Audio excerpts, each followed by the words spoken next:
Hey everybody, it's Bill Cecil again with your tip of the day. Hey, today's tip is to have your students create best year ever brochures at the end of the year. This is a great end of the year project. As you're starting to wind things down and you're starting to finish up your grade book, you have to close things down. You're not really teaching a whole lot of new lessons because you got to collect your grades and do your report cards at the end of the year.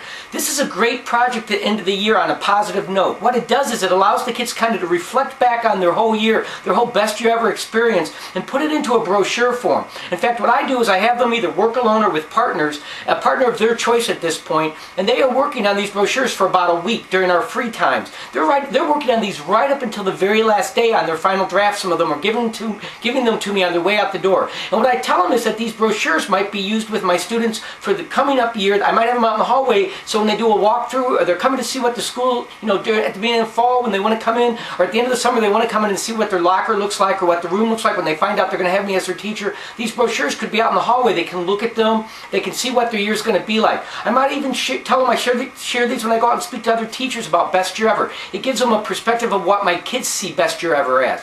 It's a great activity. What I do is I set it up by first creating a best of, best year ever list with the kids that I talked about in a past video, where kids actually talk about, they share with me some of their favorite stories of the year, some of their favorite memories, learning memories in the classroom, some of their favorite activities, best year ever activities we did throughout the year, projects, things like that. I actually put it on chart paper and it's in the room. So when they actually sit down to start working on the brochures, they have plenty of ideas right there in front of them. I also give them some guidelines to use on those brochures. For example, I might tell them they have to have 3 illustrations, either pictures or drawings inside their brochure. They have to have things about, for example, that mentions what it's like to be on a team in our classroom, what our team rules or goals are. They might talk about some of the activities that we did or their favorite memories. They describe me as the teacher and our room as a whole. This is a great activity. It wraps up the year again. It's a final activity. I don't grade this activity, but I do tell them that the good ones I will share. If they're good enough to share, I will definitely find an audience to share them with. It gives them some motivation, but it also gives them something fun to do while I'm trying to clean up the room or clean up my grade book or get things, final things done with the report card. Little things at the end of the year. There's a ton of distractions. It keeps your kids kind of calm, focused, and working on something very positive.